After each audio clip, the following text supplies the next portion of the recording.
Welcome back, everybody. If you're new here, my name is Johnathan Cabrera. I'm a YouTuber slash filmmaker, and if you enjoyed that portion of the video, please let me know down below. In this second half of the video, we're going to be talking about the rules and regulations of flying a drone in Texas, specifically Austin, and we're going to be covering the parts that are only about recreational use because I don't fly commercially. I haven't taken the test yet. Here are some rules and regulations that you need to actually focus on, so let's get into it. Actually, before we get into that, let's talk about the drone that I use. Now, this drone is actually a little bit older now. It's the Mavic Pro 2. But I haven't seen myself needing to upgrade because the 4K resolution is still amazing, and so is the battery life. We've got 30 minutes of flight time. I only have 2 batteries. I've never needed more, and I don't recommend getting more. I know a lot of people get like the full bundles and stuff, but when I fly, I already know what I'm going to film, and I just get the shots. So in Texas, you are allowed to fly a drone commercially and recreationally, which is awesome. So let's get into the rules for recreational flyers. Rule number 1, make sure when you're flying your drone, you have visual eyesight of it or like a visual eye line of it. And if you can't do that because you're focusing on the monitor the whole time, make sure you have somebody with you. Make sure you have a co-pilot with you basically, and make sure that they are visually watching for the drone and they see where it's going, because if you can't find it, then that's a problem. Rule number 2, do not fly your drone near other drones. Don't try to have races out in public or at parks. Don't interfere with other aircrafts. When I say other aircrafts, I mean police helicopters, aircrafts taking off at an airport.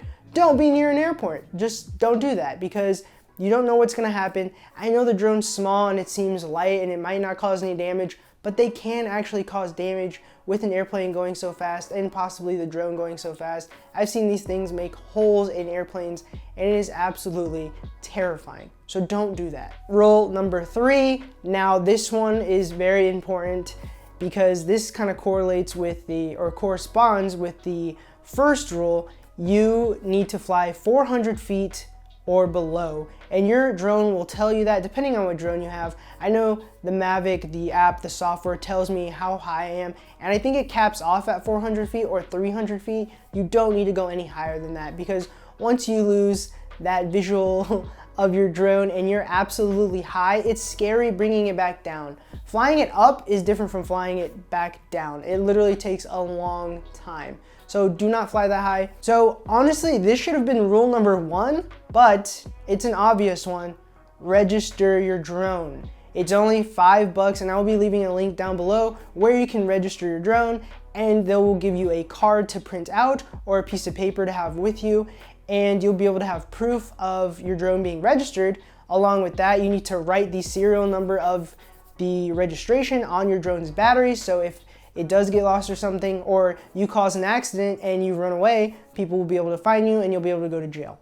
There is something new called the Trust. Now, this is a test that you have to take. This is fairly new.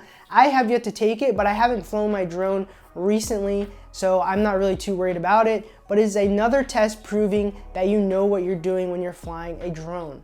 So you have to take this test as well, just in case you do get stopped. So you'll have to show registration and proof of knowledge of actually knowing how to fly your drone. Once I do take that test, I will be making a video about it and the whole experience and process. A quick little tidbit is you don't actually have to register your drone if it's 0.55 pounds, which is 250 grams. There are drones like this.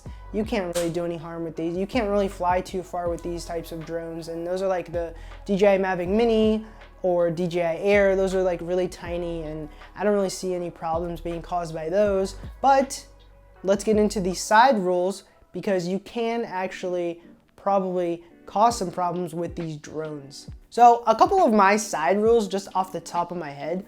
One rule is don't fly over crowds. I hate this. I hate it so much. I see it on YouTube, people flying over crowds. Can you imagine a drone falling out of the sky while on with the propellers in a crowd?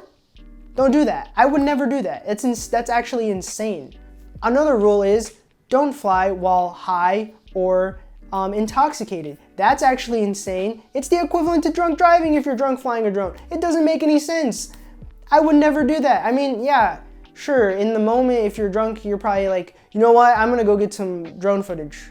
right now. But that's insane, don't do that. I would never do that, it's just crazy. Some of the tools that I use to know if I'm in a zone that I can actually fly is the DJI GeoZone.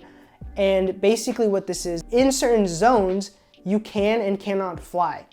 So for example, if it's like a red zone, you can't fly there. If it's like a green zone, then you can fly there.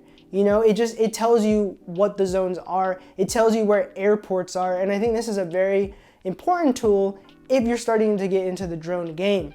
And it will also tell you, I believe it'll tell you if there's like national parks as well. So you cannot fly there. So we'll have them marked as red. And basically with that, you just need to be careful. So down below, I'll leave a link to the DJI GeoZone, and on the actual app itself, the DJI app, there is like a map locator on the bottom left. So you can actually see if you can fly in this specific zone.